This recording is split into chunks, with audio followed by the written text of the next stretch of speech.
Welcome to Big Blend Radio with your hosts, Lisa and Nancy, editors of BigBlendMagazine.com.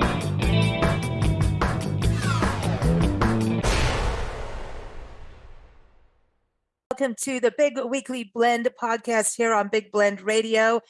We love this show. We get to celebrate the whole week, and we always get great guests on the show with Nancy and I talking about all kinds of topics and celebrating pop culture and different, all those wacky holidays, right? We like to look at those and go, okay, who created that? Why? Like it's National Cherry Tart Day. Who started that? But I'm not going to go against it, whatever.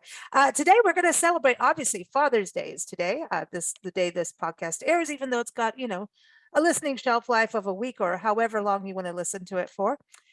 Pride Month, obviously, we're doing that. We're going to be talking about music. We're going to talk about books. We're going to talk about summer because summer solstice is coming up this week. Aren't we happy about that? So a lot going on to talk about. We've got three special guests joining us. We're going to start off with singer-songwriter Johnny Schaefer. He's been on our show over the years. You can go to his website, hearjohnny.com. So welcome back, Johnny. How are you? I'm well, thanks. Thanks for having me back and for bringing on Gayla and Jill as well. How have you been doing?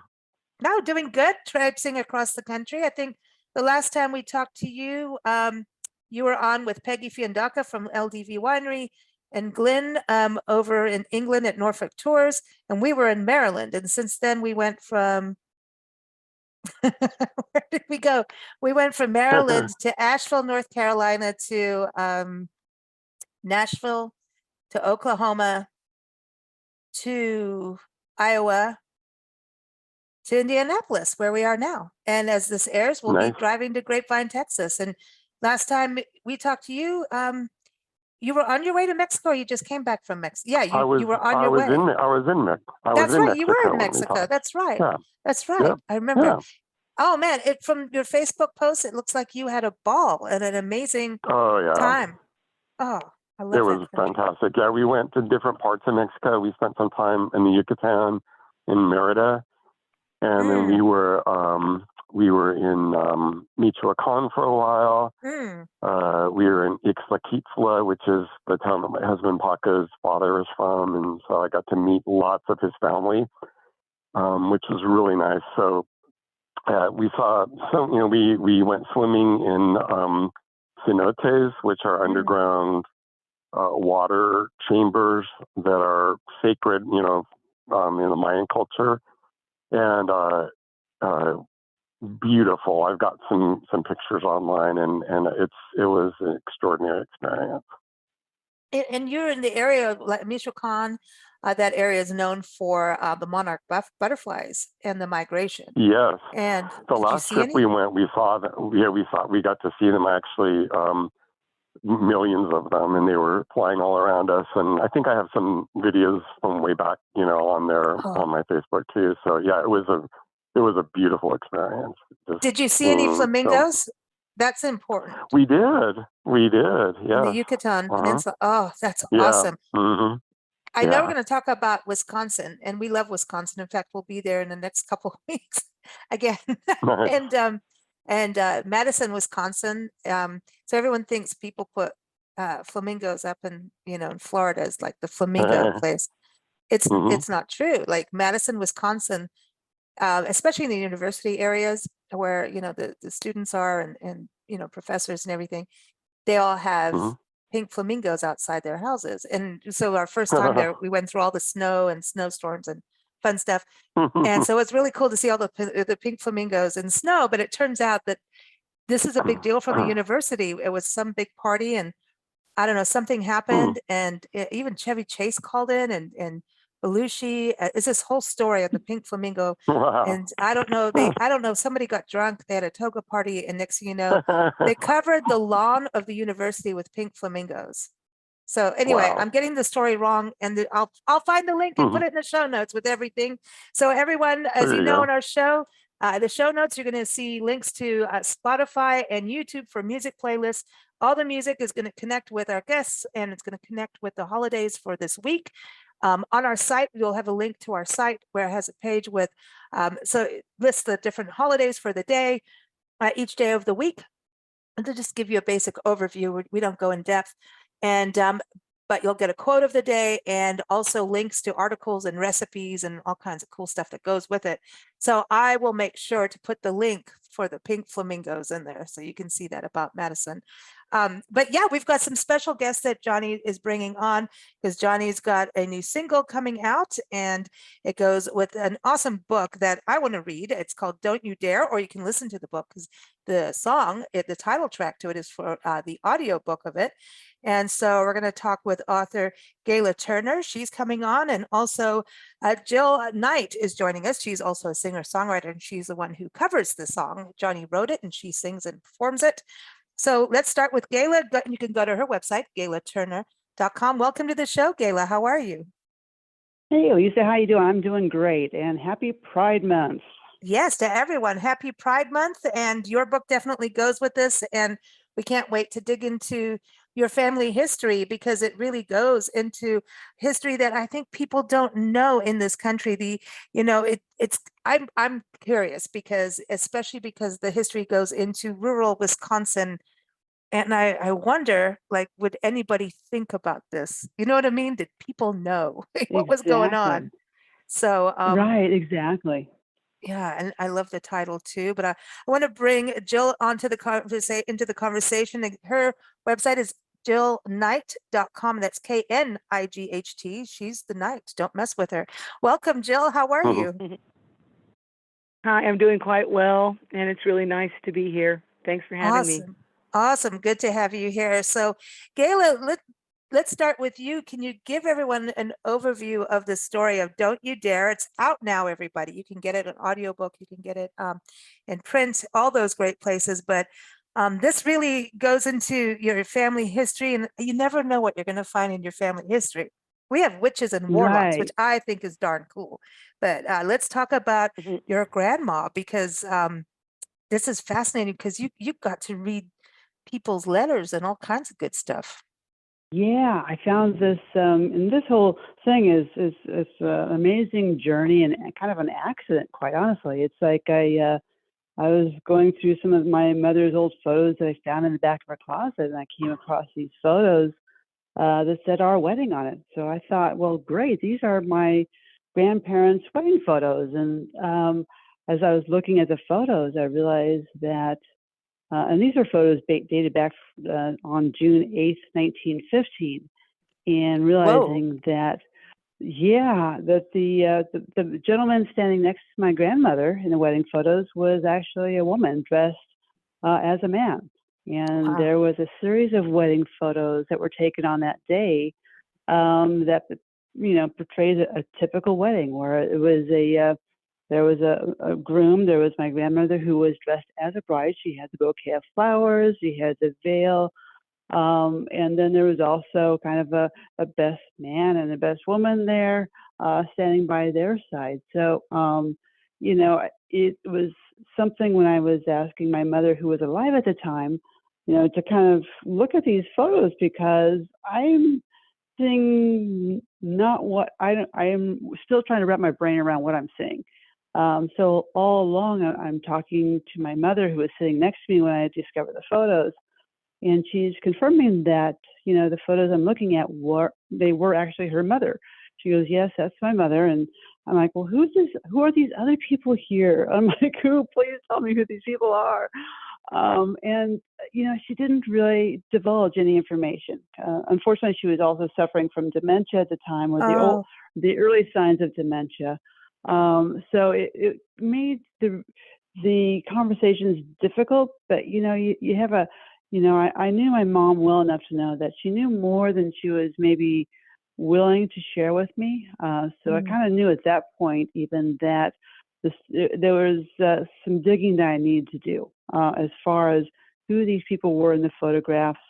Clearly, the wedding took place between my grandmother and the other woman. That was in 1915. My grandmother married my grandfather in 1921. So there was a clear separation of the two events. And also with the photographs that my grandmother had collected through the years was not just a single event. It was a lot of events. There was a lot of different seasons. There was other women involved with the photographs that were showing that I had found, and so I knew it wasn't just an anomaly. I knew that there was something there within the photographs, that there's a story to be told. And quite honestly, I'm the only person in my family that would even have realized that the women, or that the gentlemen, were actually women. So, which is another one of those ironic parts of the journey, is that I was really the only person that could have found the photos that knew really what they meant. So that's kind of where my journey starts, is just finding out who these other people were, what brought them together, especially in the small town of Wisconsin. Yeah. For God's sakes. And this town in Wisconsin, in Amherst, Wisconsin, even people that live in Wisconsin don't know where Amherst is. It's a very, very small town.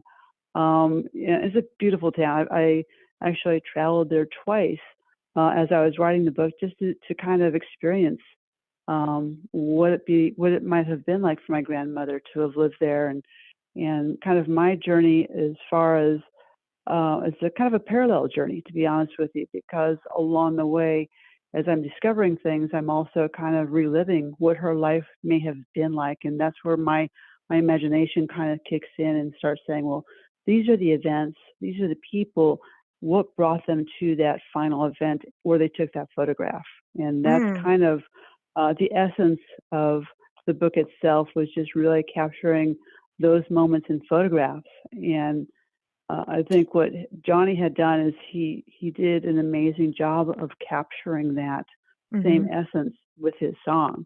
So I think it kind of comes full circle as far as acknowledging the photographs and having them represent a love that could never be shared beyond the photographs. But those photographs, from what I've seen, there's a naughty spark in their eyes. Don't you dare, right? And that was the first thing that captured me. And they're like, "Oh yeah, watch this," And I think it's interesting that this was in June, and here we are, Pride Month, and there's a lot of when you look at LGBTQ history now, LGBTQIA, John, you're going to have to educate us a little bit on that part. We're learning, and that's the thing. That's why these conversations and stories and music and these conversations must be had, so we have a better understanding of each other. And trust me, it's really interesting driving across the country and looking at billboards. I'm going to have to start photographing them all, but we still have to have education. But going back then,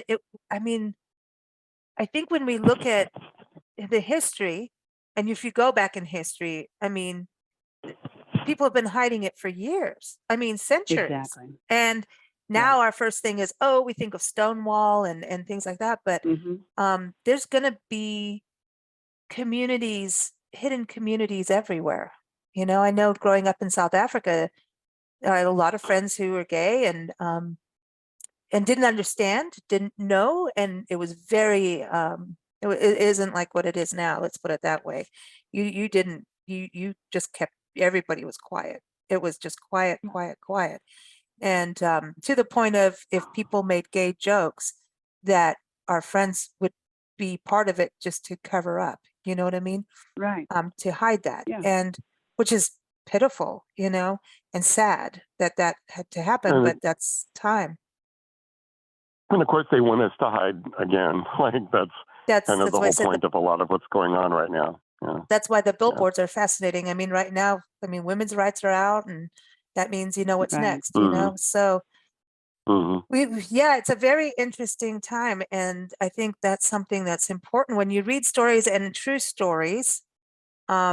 What has the feedback been like, Gayla, in regards to people reading it? Is there more understanding because this is a true story?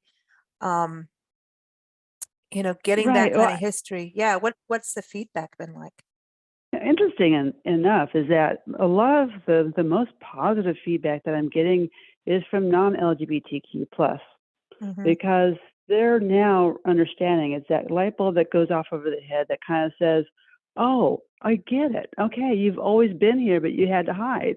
And like, yeah, exactly. And this is why, these stories are so important for us in the community, is to shed light on that. And what I wanted to do with the story is not just tell, I guess I could have just stuck with the facts and given a very dry portrayal of my grandmother's life and the other women that are in the photographs. But I wanted to lend it a kind of more of a personalization. I wanted them to understand the characters. I wanted them to feel the characters and what it might have been like to have been queer over 100 years ago, or even, it's just, I wanted to have them understand that we have always been here.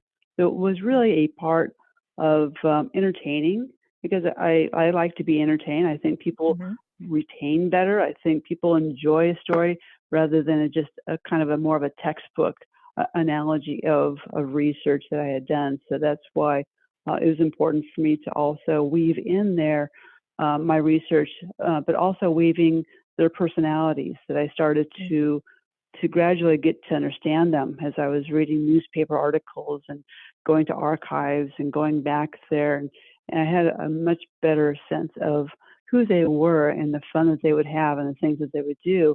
I thought it was important to tell their side of the story and making them human. Because I think it's easy for people to just say, oh, well, that was just an anomaly. That didn't really matter. But I wanted to make them human within the story. Very important. We do a radio show with Mike Guardia. He's a just award-winning author that has written over 25 books in military history. Some things get into the whole battle strategies and what a tank and a fighter jet is that I have no clue, but he teaches us.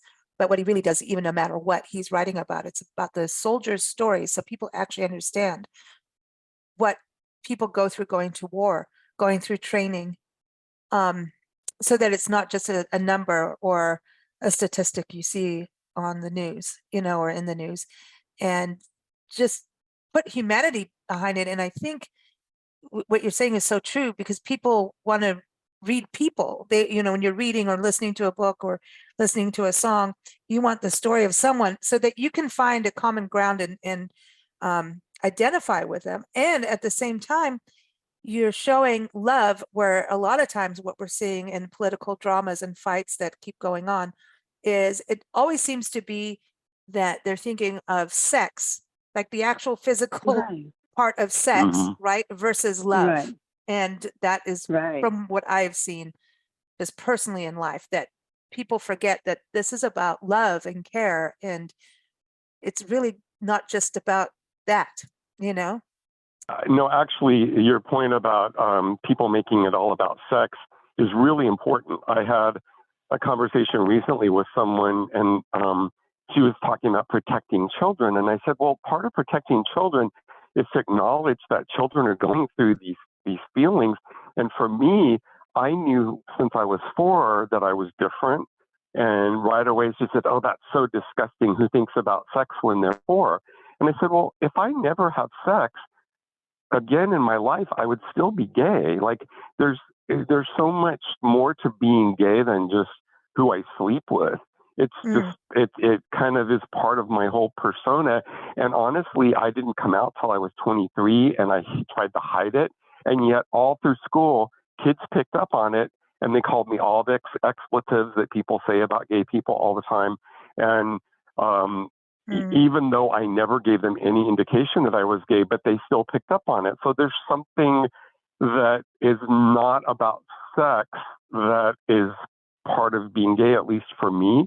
And this whole emphasis, like the things people bring up are often very like disgusting, like things that I wouldn't even think about. And that's what they'll pick something that they find that's very, fringe or whatever, and they'll focus on that, and they think that this is how all gay people are or whatever. And so to your point, I think that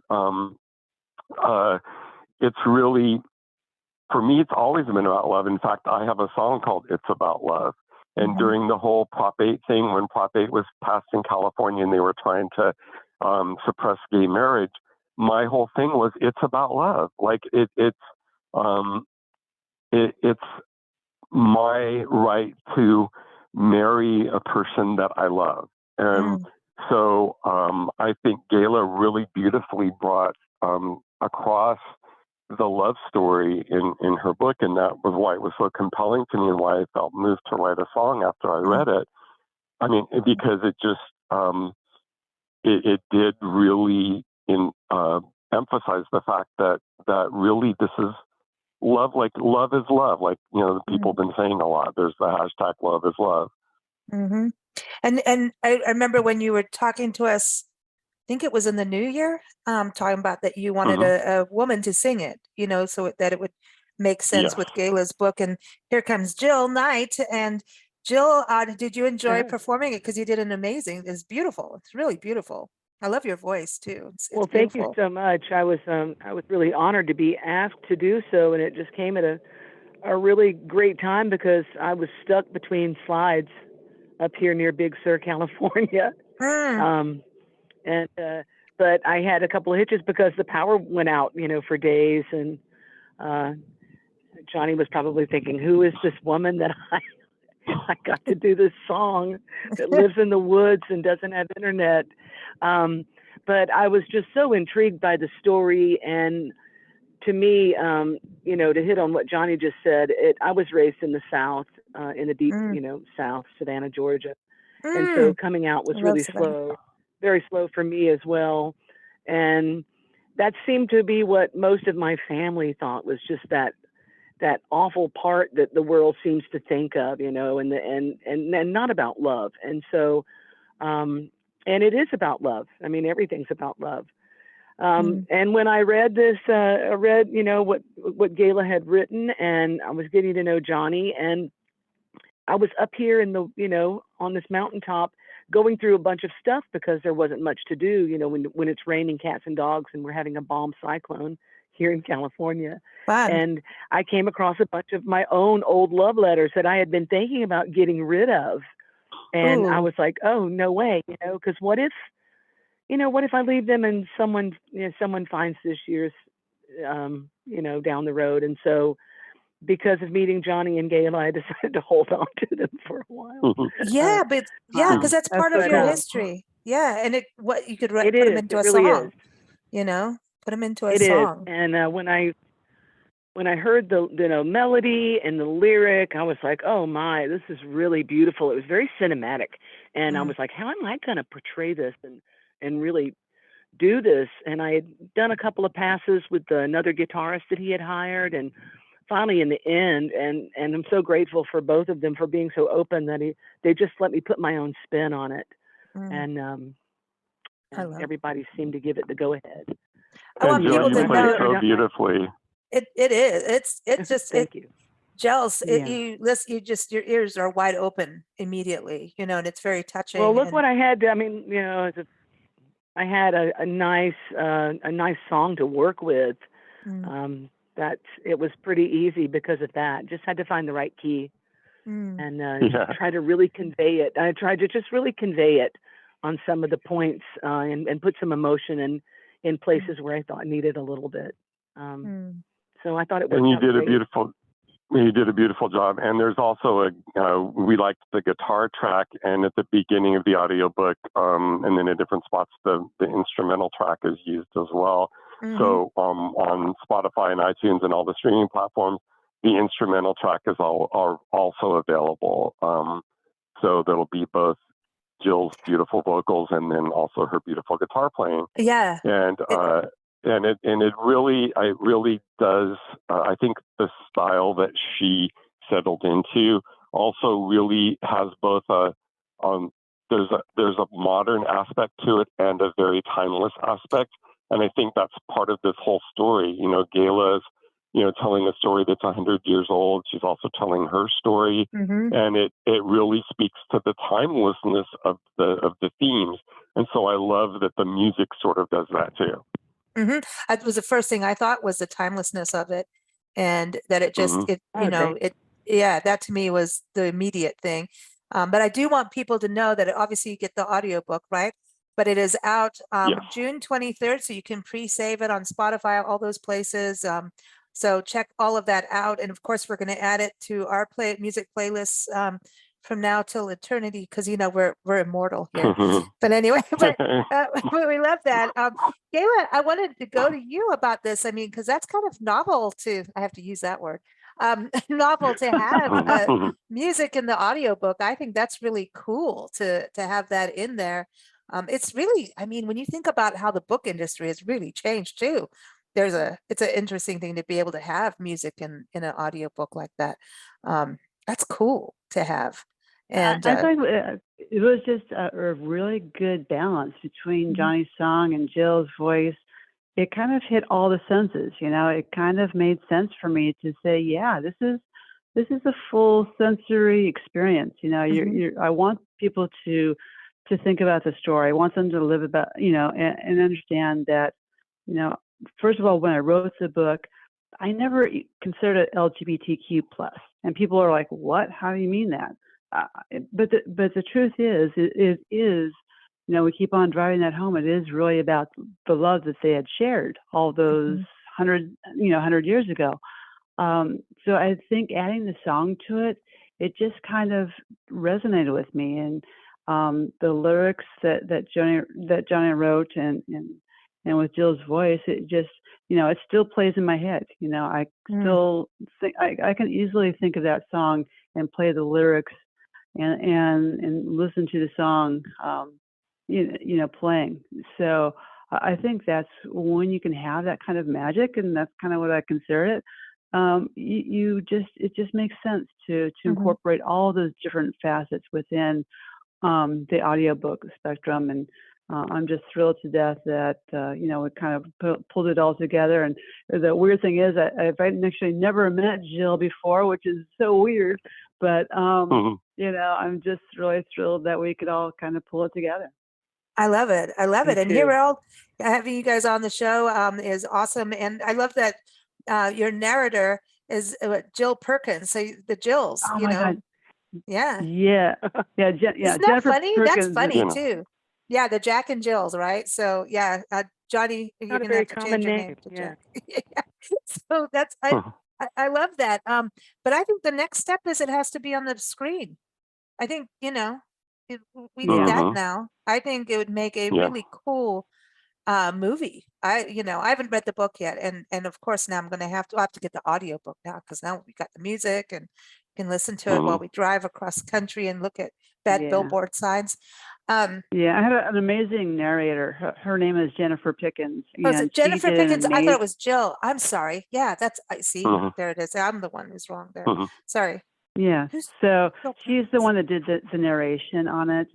She did an amazing job, and I just felt it was best to leave that to professionals to read an audiobook. And so I'm glad I made that decision. Who let the dogs out? Oh, that wasn't our turn. I just love it. We always have dogs on the show. Dogs, Linus. Cats, and in a couple, in about a month, it'll be donkeys. So yeah, we've had awesome. all kinds of things on. Yeah, we're open to animals here. But I was going to say too, it would be great to have a movie made on that as a next step. I think it would be very cool. So everyone, again, hearjohnny.com is the website for Johnny. Keep up with Jill at jillknight.com. I don't know who Jill Perkins is, but her name apparently popped in my head. But anyway, I don't know. I'll just make up my own characters. And of course, GaylaTurner.com for Gayla's book. Go there. It's on everything that you want: Audible, Amazon, IndieBound, all of it. But it is a holiday, so I think we've done a good job on Pride Month. But Johnny, can you explain what is this IA? I'm trying to get it straight. Yeah, I shouldn't say try to get it straight. I don't want to make it straight. Yeah, I know. Well, it's all, we're about That's pretty funny. That's funny. Yeah, it is. Our community is about inclusivity. And so, it's a lesbian, gay, bi, transgender. And then the I is intersex. And the A is asexual. Okay. And then the plus is just for anyone who doesn't identify with any of that. And the whole point of it is just to say that, a lot of people reject labels to begin with, and they don't really want to be labeled. And There's I know people who've been rather fluid in their lives. For me, I knew pretty early on that I was gay, although I fought it for a long time. But I know people who've been much more kind of in the middle, and they used to talk about the Kinsey scale. I saw a very interesting TikTok video the other day by a Native American who was talking about being two-spirit, and he was explaining what that means, or they were explaining what that means, and they were talking about how they have both feminine and masculine aspects, and that was very apparent in their appearance. In fact, like we used to say androgynous, and this person they clearly looked both feminine and masculine, and in our traditional ideas of those things. And in all of this discussion about drag and everything, I always think about how really, all that has changed over the centuries anyway. Like, the pictures in the churches of Jesus and the disciples are long flowing robes and long hair. And then our founding fathers, they have frilly coats and high heels and powdered wigs and the whole thing. So The it's powdered not wigs like still crack me up. I'm sorry. When you go to court, like I know in South Africa and in Kenya, that's what the courts. And it was funny. Yeah. So anyway, yeah, that was yeah. But Yeah, a drag and does it better. And even the whole pink and blue thing, if you Google it, before 1920, I think it was actually reversed, because blue was considered the color of the Virgin Mary and pink was like a bold color, a royal color. And then it was a magazine article that got it started, and it just got flipped. And I've been in the store where a boy wanted a pink ball, and his mother, no, that's for girls. And the boy started crying because he wanted the pink ball. And people get so adamant about these rigid ideas of masculine and feminine. And it's just so odd, because so much of it is just really arbitrary and made up to begin with. And It's so fear. I think the whole idea with the younger generations, when you talk to them, a lot of them are not about labels at all. And they're about, just being yourself, whatever that is. And that's why they're focusing on pronouns that they don't feel like, him or her addresses who they are. And some of it was an adjustment even for me, because I used to think, well, that doesn't make sense because it's one person, but the whole notion of it. And then I started to realize that sometimes when I've been talking about someone, I will say them or they, when I'm talking about one person. Well, they were doing, and so that kind of helped me realize. I think that the whole idea of it is just to break down definitions that people aren't comfortable with. I like to look at people for who they are as a human being. I don't like being called straight, because number one, if anyone can see my posture, there's no way it's straight, right? Listen, like, my butt sticks out. I don't want to talk about my belly, where that goes. I'm getting older now, so some things are not straight. No, they're not straight. It's not straight. And so I don't like to be called straight. And it sounds so boring and so normal. It's like, and then if I say that, then people go, oh, that means you're gay. And I'm like, I don't really, I'm not like, I don't, I'm a very happy single person who doesn't actually care about any of it. Like, you know what I mean? I'm into hanging out in nature, period. But I'm not, I just, don't call me straight. God, that just sucks. It's not. I hate it. It's like, oh, you straight, and I don't like being called a cis person either. I just want to say that. I was going to bring that up. I don't like that. In South Africa, cis means gross. You know what? If something happens, you go, oh, cis. That means, oh, you. So no, I don't want to be called or straight. Yeah, I never heard that term until a couple of years ago, and it was odd that now I'm supposed to apply it to myself. And for me, I have a connotation with sissy. When I was a kid, I was called a sissy. So when I hear cis, it just kind of has this little trigger in me, and I realize that's about me. But it's kind of odd to me that people who are really adamant about wanting to be called certain things are really trying to impose this term on me that I never heard until a couple of years ago. So yeah, it's very interesting, all this label stuff. I think we just all need to have a good party and get on with it. Listen to music, read books, go out in nature, hang out with dogs, cats, horses, and donkeys. Yeah, let's have some fun. So let's do that. Summer solstice is coming up. Today is Father's Day.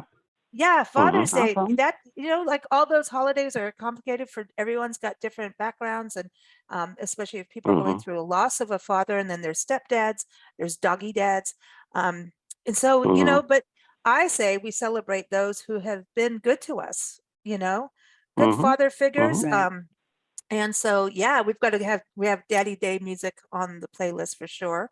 One is Da Da Da, which is from Lizzie Hara and the Madisons. I got to give them a shout out. They're based out in Tennessee in the backwoods. They're cool. Very cool band. So we always play that on Father's Day. But yeah, anything from the three of you that you'd like to comment on in regards to Father's Day? Any shout outs, any memories or anything for Father's Day?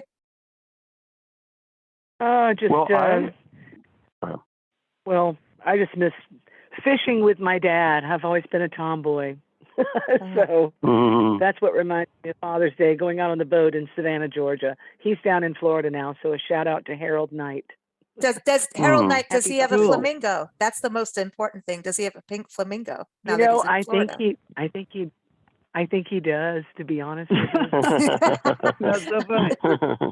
Oh, listen, I love Savannah, fascinated by Georgia. the pink flamingos. Savannah's beautiful, and Tybee Island. I love Tybee Island. We were there in Oh, December. I know. Oh man, and just I really love Tybee. Awesome. Yeah, Savannah is an awesome. I think so too. Yeah, it was a great place history to grow up. It really was.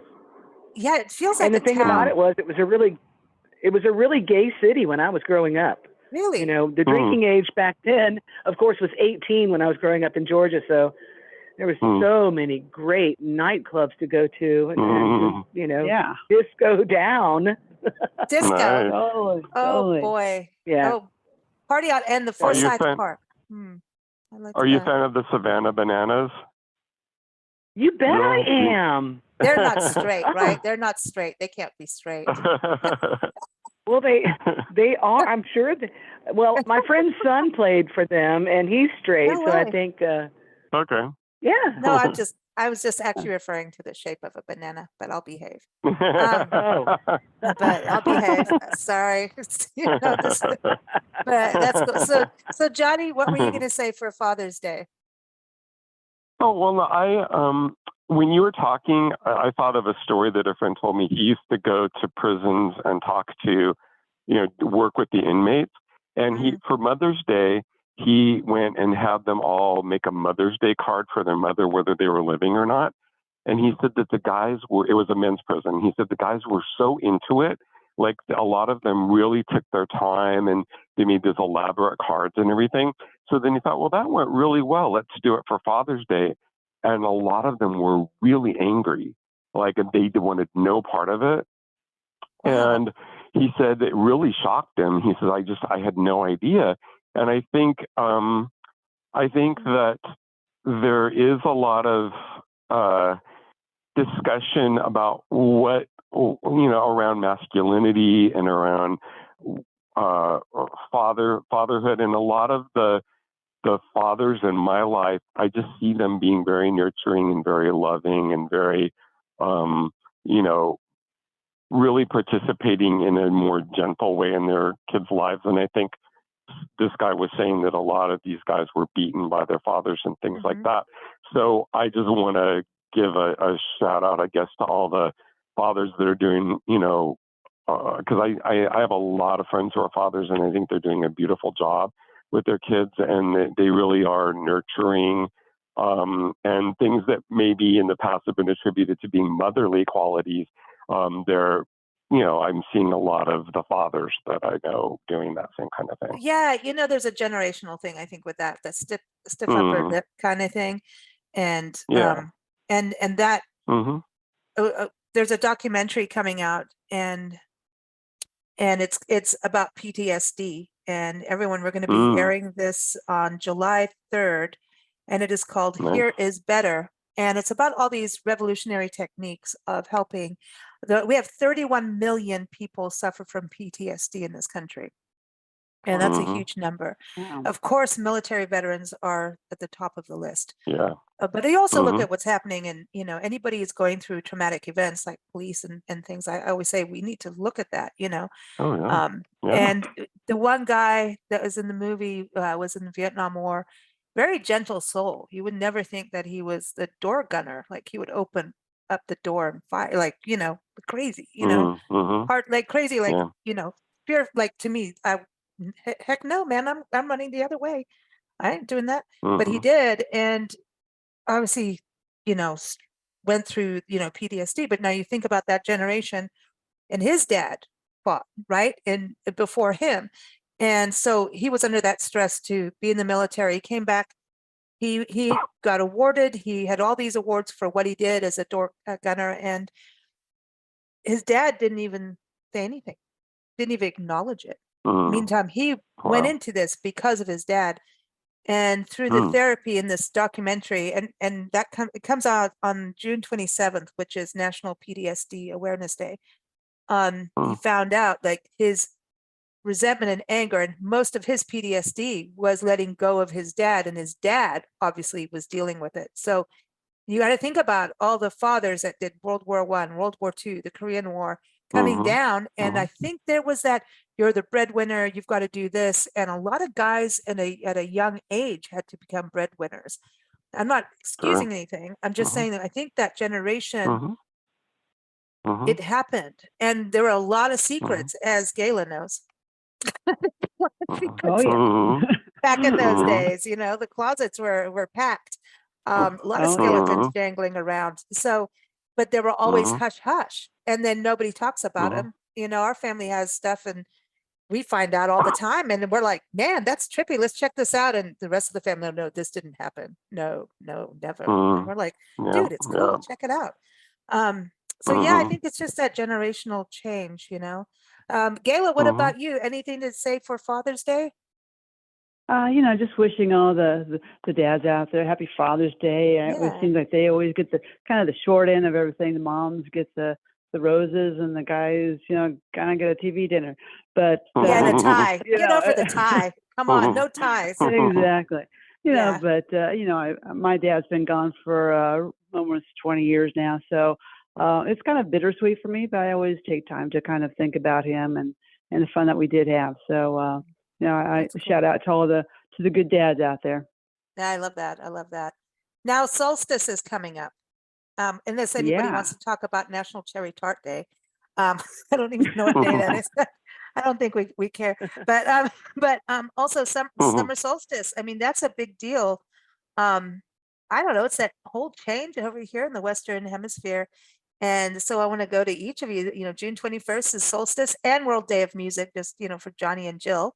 But I think and June 19th, big deal, is Juneteenth Day, and it's lovely to see so many states open up their eyes to it and actually do events and festivals. 10 years ago, we barely had it. Any recognition. So I think we are getting better.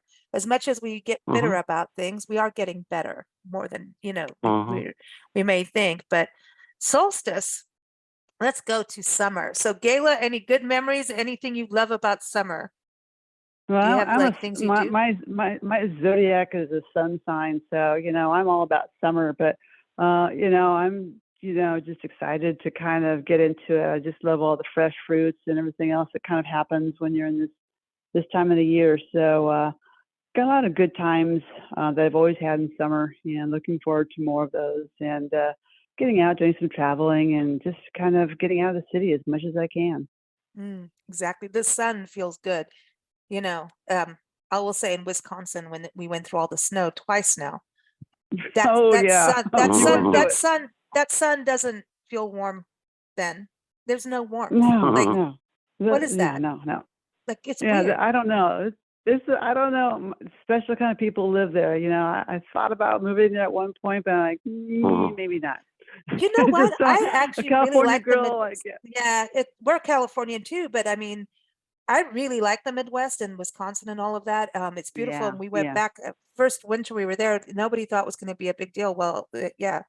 Ooh, I know about yeah. shoveling real snow and ice and the whole thing now, ice falling off roofs onto cars. I mean, and I would watch people at 4 a.m. get up and start, doing their Ugh. car and the ice, and my heart goes out because they couldn't even have a toddy. They're going to work, like to shovel I snow. know. My mom, Nancy, would make me a toddy. Go for it. Don't slide. And but it was, and I started to have fun. Except for I realized that little mittens don't really mean a darn thing. But we went back. No, no. We went back in summer, and we're going to do that, and we're going to Minocqua, back to Minocqua Ooh, after we okay. did snow there. And when we went to Madison, of course, now the flamingos were unsnowed, but it's so gorgeous. The sunshine in summer in these areas with lakes and sun and people. Oh, it's I don't know. amazing. People know how to celebrate and get through the cold. They have a good, hearty attitude. Like the Midwest, they get down, man. They party. They like, you know Oh, what? totally. Yeah, I mean, they don't sit and like become babies inside the, like Nancy and I going, it's cold. That's it. We're in with the Yeah, dogs. We're not doing right. anything. They're like, get out and Yeah. get out and do things. But summer is exciting because of that, is that Oh, the yeah. sun It's actually beautiful. feels warm, and I shouldn't be out in it, but I'm always in it. And so I know I'm going to get it, but I love it. But Jill, where you are up in the Big Sur country, you do go through that change of weather. It becomes that Pacific Coast area in winter is cold, rainy, but it's still got a beauty to it that is amazing. But It does. It has sunshine, a summer, ooh, beauty. I'm looking at the Pacific Ocean right now under the sun, and it is just exquisite today. But yeah, I love to get out and go jade hunting up the coast north of me for Oh, fun. And I look forward to a lot of getting out and listening to a lot of music and going to some wineries and hearing some of my friends play in the area and taking Linus to the beach. And of course, I have Linus. a little orchard here, so I had my first nectarine today, and I'm looking forward to some nice Ooh, berries and fruits as well. nice. Now, Johnny, your I know. I keep background. telling Johnny to come visit. I know. Yeah, I think you Come need to Oh do a visit. yeah. road trip. You guys should all get Yep. We together. should write a That song together. Totally. I'm ooh, We down with that. should definitely. oh, we're Yep. gonna have to do summer playlist. Okay, I'm gonna have to go on with that with music with you guys. But Johnny, everyone's talking about fruits and everything, and where you come from in Porterville is like the breadbasket of America. I mean, you know about It fresh totally is. fruit on the Oh side of the yeah. road. Oh my God, plums, Cherries. nectarines. Yeah, cherries. Oh, Yeah. Yeah, a lot of my friends were, farm kids, and so we used to get particularly olives and navel oranges a lot from, families that, Lindsay. in the area. And then, but yeah, pistachios and a lot of Oh man. the vegetables. Yeah, it was a great, we did a lot of shopping at the local fruit stands and vegetable stands. It was really nice. It's nice because it's normally picked that day, and the plums. It's a thing about the plums out there. I want plums. Yeah. There's something about a good plum. It's got to make you pucker, then make you smile with sweet. We want both. Yeah. My grandmother had an amazing plum tree. The plums on that tree were just phenomenal. We used to always get a big bag of them when we went to visit her. Nice. So what is your summer thing? What do you like to do for summer? Well, I'm a winter solstice baby, and I do love nighttime and all that, but I love how the nights stretch out in the summertime. The sun takes its time going down more, so that I love the feeling in the evening where the sun's kind of waning and there's this feeling in the air, and that's a lot longer in the summertime. And so it's interesting to think that already starting on the 21st, the days are going to start getting shorter again, because I do like, those kind of evenings where it's still light at 9:30 or whatever, and and when we spent the summer in Olympia, Washington, and it was 10:30, it was still bright outside. So it's I love that about it. And when we were in Mexico, there was a lot of celebration of the sun. A lot of the pyramids celebrate the sun, and we were in the town of Izapan, I think it's called. and the whole town was painted yellow in celebration of the sun and corn. And so, I think we associate summer with the sun, and I love sunlight and, just all the things that come along with, what the sun brings, I guess. I'm with you, man, because the sun, Yeah. and we should harness more of it. It's like this free source that we have, Oh, yeah. And for us, because of our travels across the country, we do these marathon stupid runs across, like, oh, we'll just drive across the country for 4 days to get somewhere for a weekend. Like, I don't know what, why not? And then you forget it's winter. Yeah, like last year we did it 4 times, and that doesn't include the up down part of it. It's kind of we get a little silly. We really do. We went from Lubbock, Texas to Maryland to go to Oklahoma. Like, does that make sense? That doesn't make sense. But we're having a good time. But when it's winter, it completely sucks, because I'm used to driving, dark for a long time. And our thing is, like, exactly what Johnny's saying is, okay, are we going to see the sunset? Where are we going to be? But I like to get up. So a lot of times if we're doing we'll get hotels here and there, but because we film nature and stuff, our thing is we'll drive, get to a little rest area, and then we people watch. That's a huge other thing. That is a sport for us, is to people watch. So that's a whole other radio show. But listen, just like I was saying on another show that's coming up, we watched people, like a woman, file her husband's toenails down in a rest area on a picnic bench in front of everybody. Gosh. That's just one thing. That's just one tiny story of what we've seen. We've seen drug deals go down. We have seen so much. It's like being in Vegas, but it's awesome. But anyway, we go out and we go to a wildlife refuge or a forest or a park, whatever it is, so we can get there for sunrise. So sometimes, like when you go through like Arkansas, you can start seeing the mist come in at night, like the swamp mist, and then it just starts to rise up. And I don't know, you go into like the Midwest, and the prairies have dew, even if it's summer. They have that little tiny chill that comes in at night through the prairies. And in the morning, it's like it's damp, yet you can see it rise with the sunrise, and all the birds and the meadowlarks are going on, and deer are out, and everybody's out. That's the beginning. And then you drive through little towns, and you can see people's lights go on, and you're going, are they drinking tea or coffee?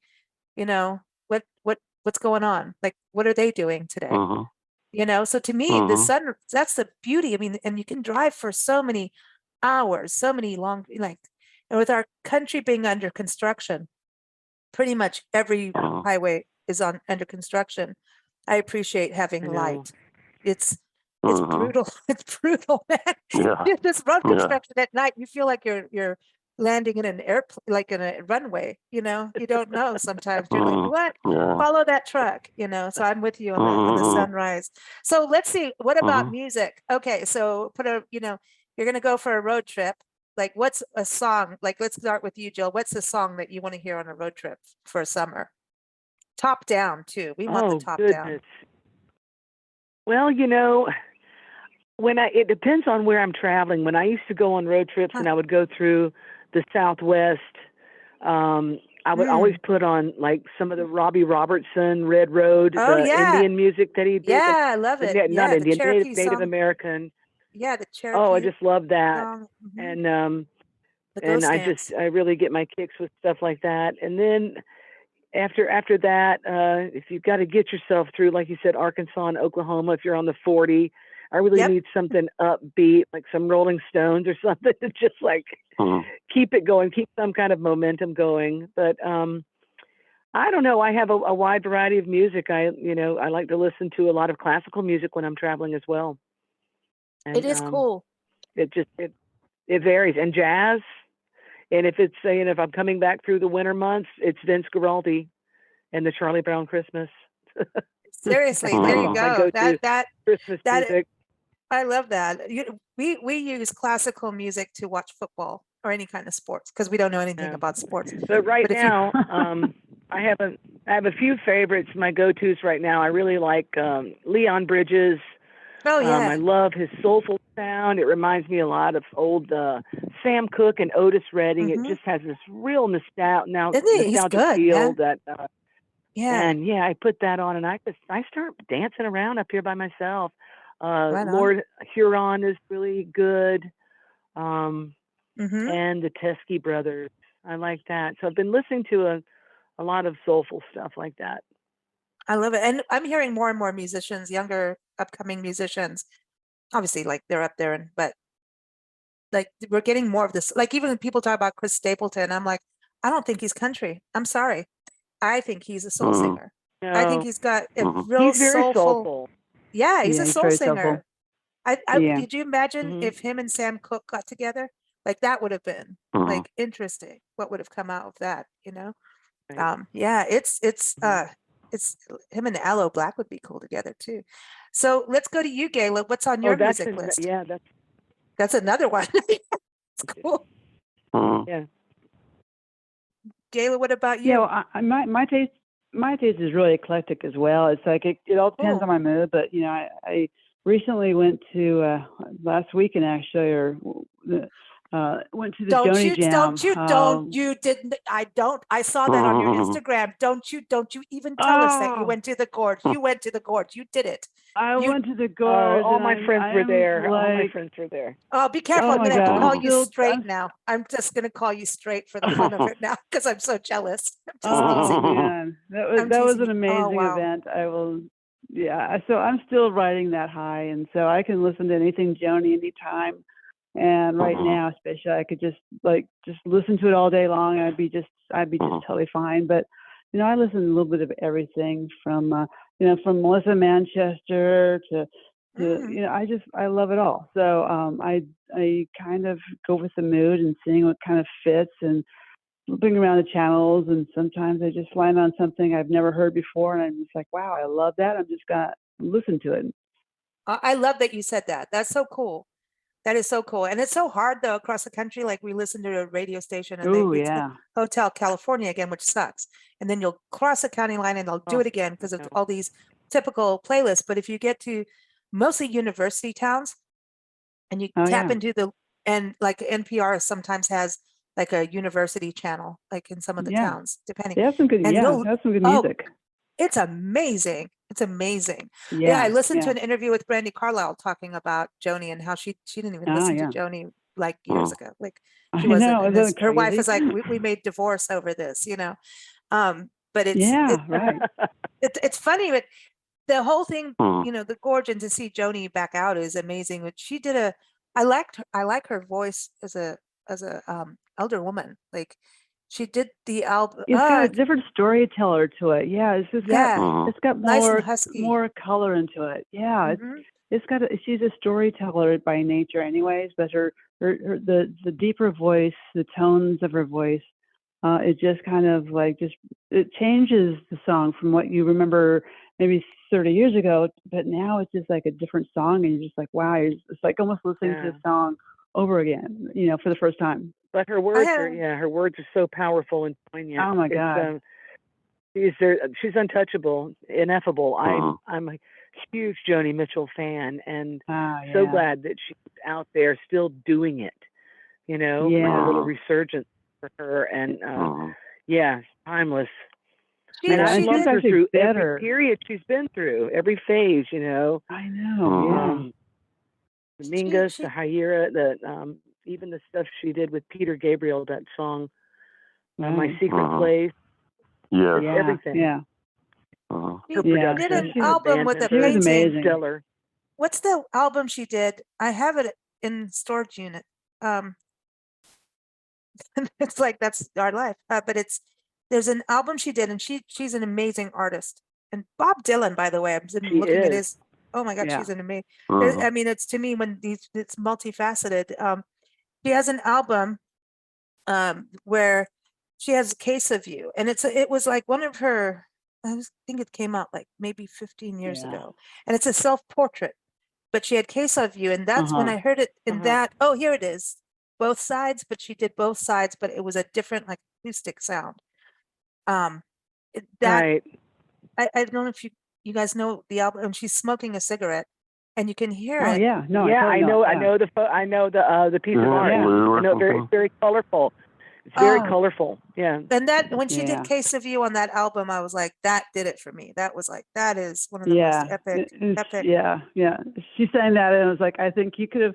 The Gorge was probably 25,000 plus, and you could have heard a pin drop. It was just like, wow. It was like magic. It was like nothing. I've gone to a lot of concerts through the years and seen a lot of people, but that was by far the most amazing I've ever seen. So yeah, I can listen to that all day long. It kind of reminds me of Lilith Fair with Sarah McLachlan. I've seen her come out on things, and it was like, oh, that is so cool that she was there. She's got an incredible voice. She was there for sure. Yeah. Look what she did with Lilith Fair. I mean, that was amazing what she did. I was I remember that. I was at the Lilith Fair in LA. Oh man, I went want to to the go. San Francisco Lilith Fair. Did you? Yeah. Came through. Wow. Yeah. I was just getting to this country. I think I was just moved into Florida from South Africa when that happened. Wow. And I was like, wow, this is amazing. And all this music had changed because it was very English, like everything was European labels in South Africa. Right. In Australia, New Zealand, we kind of had that connection. So Midnight Oil and all of that was like a big deal, and Crowded House and all of that was huge. And then got over here, and it was changing, but you had to import some stuff, which was not. We didn't have the internet then, we're all so young now. But it was crazy, like getting here, and all of a sudden this whole new other world of music had hit, and I was like, okay, I could like my home country. I could get into this. This is cool. Yeah. But and that was the time when a lot of females were dominating the Alanis radio Morissette, as well. Right. Joan Osborne, and I'm glad to see Joan Osborne back out performing too. She's done. Yeah, she's incredible. Mm-hmm. Yeah. Yeah. Annie Lennox. And you saw Annie. Ooh. I did. Yeah. She's amazing. That That's voice. Awesome. Oh yeah. Wow. Yeah. This is cool. I actually like her writing a lot too. Yeah, I think she's sometimes undervalued as a writer, I think. Yeah, I agree. I love her, and when she performed with David Bowie a few times, and I thought those two together were like amazing. I think they did that one a concert in honor of Freddie Mercury's passing. Just YouTube it, and it's amazing. They're just she has a syncopation that is different than a timing that's different, right? And it's almost more poetry, but it's not poet. You know what I mean? It's like it's not totally. She has a signature sound that no one can touch. It is just really quite incredible. But yeah, Johnny, what's on your summer playlist? Well, I'm also really eclectic. I have a few very eclectic, playlists on Spotify and things, and I do have a summer song of my own called Waves. It was on my first album, and it's kind of got a little bit of a Beach Boys feel to it, and it's about life always happens in waves, and you just got to go with the flow. And but I spent the summer. I had a Suzuki Samurai that was convertible when I was young, and I took a trip to meet some friends in Bozeman, Montana, and I drove from LA to Bozeman, Montana in my convertible, and that was one of the most. It was by myself, and it was magical, like being on the road, and I went through some rainstorms and all kinds of things, so I had to put the top up really quick. But I was just listening to music the whole time, and that at that point, Corey Hart was really popular, and he had this song called "In Your Soul." Because it's in your soul, and there were 3 songs on that album that I loved, and I associate the road with those songs because I listen to them over and over and over.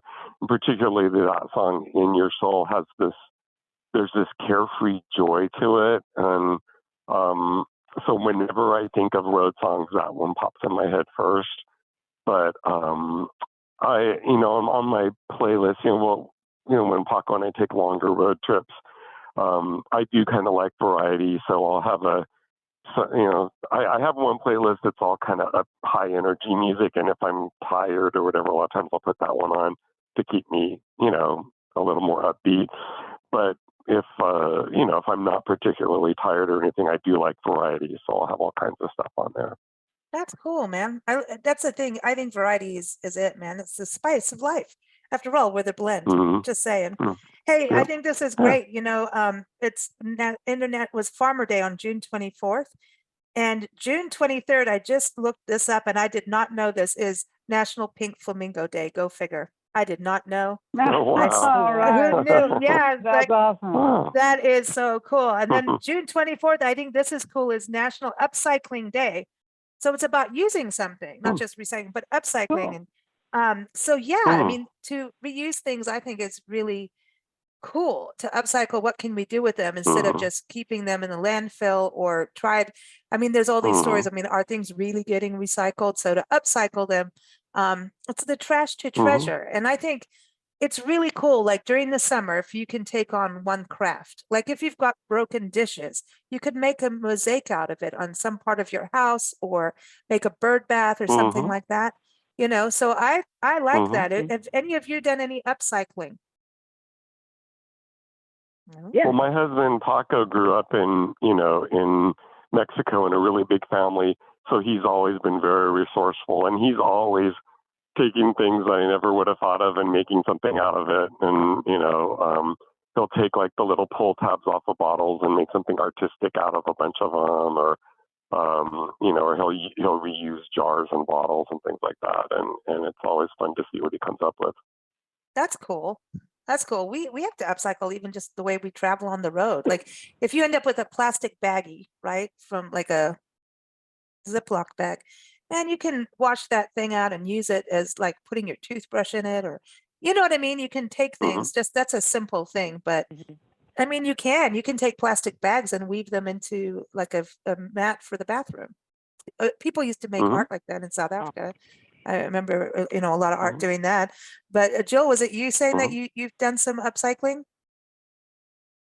Yeah, you know, when I moved up here to this ranch, well, this property that I live on now, I found, you know, stuff that was just lying around, old, like rusted stuff from the previous people that had been here, you know, like old wine barrels. And I used the wood from the wine barrel, of course, as kindling when I was burning a fire, which is really not PC anymore to have a real fire, but it was nice. And then those round rings, you can take those and make yard art and hang them and make some, you know, interesting stuff like that. And so, yeah, the previous caretaker here had left a bunch of stuff. And I just went through it and kept a bunch of copper pipe for making wind chimes and just fun stuff like that. That's cool. You know, when we started our radio show, our podcast now, as we have to call it, it was 16 and a half years, I think it is now. We were live and we were doing, it started with the show Champagne Sunday. Johnny, you've been on one before, one or two, I think. Yeah. And so back in the day, we were based this is before we were on the road full time, and we lived out by Joshua Tree. And we would have champagne. Nancy and I, when we said, "Oh, we're going to do this," well, we'll just only do Sunday. Now look at it; it's like every day we're doing it. But we were only doing Sunday shows, and we would have our champagne, and afterwards we would take our champagne bottle, turn it so that the bottle where the actual bottleneck, we would use them as borders for our plants, especially in cactus gardens and stuff. So we used champagne bottles, so the base was up to the sun, and you put them at a slant so that it's, you know, because you don't want anything straight. Here it is again. I mean, come on, that's boring. So you put them at a slant, and then the plants would grow in and around them, and then so we thought we were, you know, genius, right? Of course we're not, but we went to a national park site in it was a bicentennial farm, the Cane River Creole National Historical Park in Natchitoches, Louisiana. And so it's a bicentennial farm and also plantations and all this history. And we go out there, they have a daylily garden, and you got this big plantation. You go inside in the kitchen, and it's all from the 50s because they were still living there, not now, but back then. So it's really trippy. But the garden was all these daylilies, and they're their borders were made out of wine bottles. So we felt like, okay, we weren't so genius, but this is something that people have been doing for years. So we felt pretty good about it. So that's an upcycle thing. What about you, Gayla? You Any know, we've upcycling? been kind of doing the minimalist approach. I mean, just really reducing kind of costs and reducing stuff that we buy and recycling things that we can. So it's interesting. You know, I have I'm a bonus mom to two 20-year-olds, and it's so interesting their values and what they want or what they purchase is all recycled. It's all, you know, you can't buy them something new. They get offended. So, you know, when they're out there and they're looking for clothes and stuff, it's like, you know, give them $20 and they're at a Goodwill store or out there shopping at secondhand. And they're so happy about that. They come home and they're like, hey, I scored, look what I got. And it's like, they're happier about that than if I were to buy them, you know, an expensive pair of jeans from the department store. You know, they appreciate the fact that they've been able to not only save money, but they've also been able to repurpose those things. So I think it's encouraging. You know, I look at young people nowadays and they have a lot on their shoulders, but you know, I really think it's pretty amazing when I see them in their values of just looking at things differently than what we did when we were growing up. I love it. And listen, when you sweet. get those jeans, you want I the do cuts too. under the knee, right? We need to have the cuts. Do you guys remember stonewash jeans? Like who started the Oh, yeah. stonewash Yes. jean? Stonewash jeans. And Yep. then, I don't know, we used to have to cut things up, you know, we wanted it to look worn out, like, you know, so it's kind of funny how it's all twirled around, doesn't it? How things just kind of Yeah. cycle Right. that way. Right. But I love that. I mean, and the minimalist approach is really cool. I mean, we had to, you know, living in different countries and leaving one African country to go to England or whatever, you really don't take everything. And so we've pretty much got to the point of stuff is stuff, other than your Right. real personal things. And then living in California, we went through a year and a half of wildfires, like major evacuations in a year and a half. I think we went through 7. And you start to realize, like, you know, how much crap are you going to take with you? And then doing this tour, Right. we got rid of, we donated it to a nonprofit that helps house people who are experiencing homelessness. And so they have apartments. And so they came in and they take what they want for their apartment, and they're helping them get That's jobs. cool. And so that was cool. And then we went back home for a couple of years and had to get stuff out of our 10 by 10 storage unit. We realized we never looked at it. And so we got rid of that. So now we're down to a 9 by 5 storage unit of what we own and a carload Right. of stuff. And the minimalist thing, like right now we're at the point where we need to purge the car because we pick up brochures everywhere. Now I'm learning photograph notes. Don't take all the paper. You can photograph, you know, the signs in a park. You don't need to take the brochure anymore. And I see now the trend in parks is if you take the map or the brochure on your way out, leave it for somebody else to use it. So there's That's good. there's Yeah. nice positive things. And a shout out to upcycling or recycling, I'm going to say, is our National Park Service is actually the first entity to do recycling bins in the country for recyclables. Yeah. So just a little tidbit, but cool. Thank you all for joining us. It's been a blast having you on the show. Please don't be strangers. Come back, have some fun with us. Everyone, again, hearjohnny.com. Go to his website, follow him on Facebook, Spotify, YouTube. He's everywhere. YouTube, so you can watch the videos that Paco makes. Amazing. Paco is very, very talented. And of course, keep up with Gayla Turner, and her book is Don't You Dare. That's such a badass title, because it is. Now you want to, like you do. Like, I love that. Cool. I know. Please do. Yeah. It's like, you know what? Come on, it's truth or dare. Come on, let's have some fun. So GaylaTurner.com is the website, and keep up with Jill and her music, JillKnight.com, and that's Knight with a K. And Jill, do you perform locally in the Big Sur area? I perform in Monterey County, San Luis Obispo County. I don't get out and tour much anymore, but I do a lot of local wineries and events. A lot of different events. We go out your way quite a bit back then, like Monterey area, like Pinnacles National Park. But we just drove through your area not too long ago. Maybe it was a year ago. Yeah, the road's open now. Yay. Yeah, I think the road. Yeah, I think we did have detour. Yeah, we went up to Crescent yeah. City and all of that area. Did Beautiful. yeah, beautiful area. Thank you all for joining us here on Big Blend Radio. If you are celebrating a birthday this week, what do we all say? Happy birthday to you. Happy birthday. And Happy birthday. yeah, Happy and if you birthday. yeah, birthdays are cool. You're supposed to celebrate not just today, but you're supposed to celebrate all year. Enjoy your spin around the sun because we love the sun. And keep up with us at bigblendradio.com. The show airs every Sunday. And of course, our magazine, the Big Weekly Blend, that comes out the next day. And we also have a page up, like I was saying, and you see all this in the show notes. One link that will take you to the music playlists and to everything that links to the holidays. We have a quote of the day, all that good stuff. So just look in the show notes, no matter where you're listening, whether it's Spotify, YouTube, where are we? Apple, Google, everything, Facebook even, when Facebook behaves. But I won't say anything because Johnny knows I have nothing nice to say, and this has been a great show, so let's not ruin it. So thank you, everybody. Thanks for joining us. Take care and have a fantastic week. Thank you.